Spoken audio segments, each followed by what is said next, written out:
Internet! Welcome to ShoutStone. Shalthis here from the GKick podcast, and we're ready to take another look at another deck. This time a little bit gentler of a deck option than the Miracle Rogue, and it comes to us, in part, from a user on the Hearthstone Reddit page by the name of Baggies. Though I've tweaked the deck a little bit, the bulk of it remains the same. This is an aggressive hunter deck, featuring a plethora of minions and buffing spell effects, with a goal of overwhelming an enemy fairly easily, and taking them out before the late game. Now, I was going to call this deck Stampede, but I realized there's only one name for a deck like this, loaded with beasts.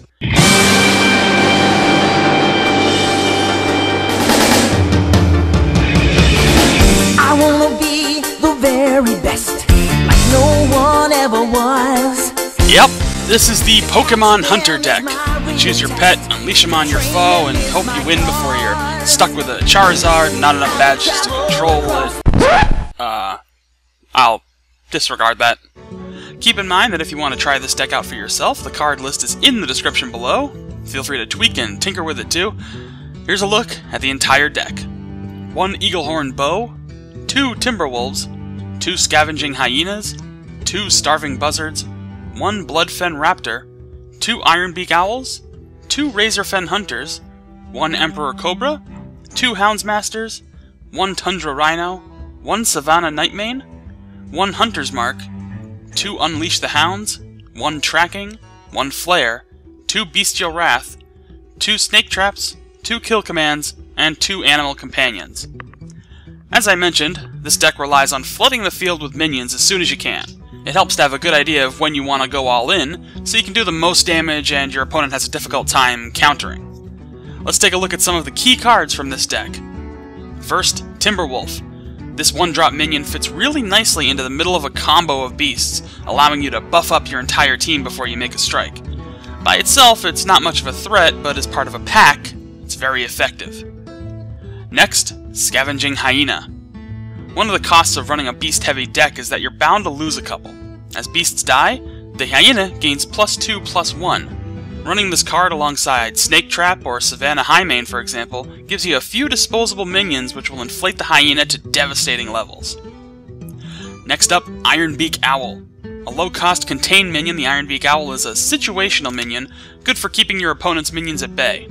Any need to silence a dangerous spell effect or simply hold off an attack is where the Owl shines. Otherwise, it makes a useful cheap minion as part of a larger attack.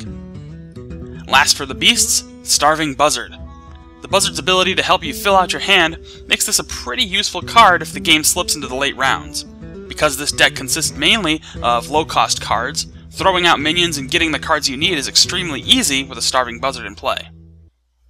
Now for the abilities. First, Hunter's Mark.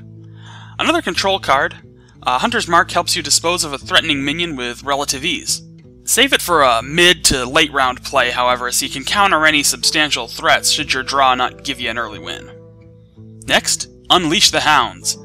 While the deck also has Tundra Rhino, this cheap ability also increases your beast's attack power. It's useful for an early horde, while the Rhino serves as a larger beast that provides the same benefit, minus the attack power. Next, Bestial Wrath.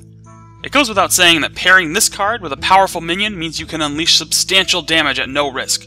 An inflated Scavenging Hyena or any other buffed minion will serve well to get this extra benefit while avoiding all incoming damage. Next, Kill Command. In a beast-heavy deck, whittling away at your opponent's health is key. Kill Command gives you that extra push of damage in the almost guaranteed position that you'll have a beast on the field. Use it to beat a hero into submission or just put them on the clock, or to finish off a troublesome minion. Finally, Animal Companion. This card spawns one of a trio of free minions, Misha, Leok, or Huffer. While I'm not always a fan of random cards, especially ones which could range from game-changing to nearly useless, depending on the pet and the timing in which it comes out, it's still an excellent card to add to the fold. It not only is another beast, but the various benefits it provides are mostly going to be positives, even if they aren't going to instantly win you the game. In conclusion, this is an easy deck to put together, and it's pretty easy to get the hang of. It may take a little bit of practice just to get a hang of how the cards come out, and how you want to time your attacks, but it isn't nearly as unforgiving as Miracle Rogue was. Again, you can find the entire card list in the description below. That'll do it for this episode of ShoutStone. We release videos daily, so subscribe if you want to see more. Like this video if you enjoyed it, and feel free to comment with your own thoughts. You can also find us on Facebook and Twitter. Links are in the description. But thank you again for watching, and we will see you next time.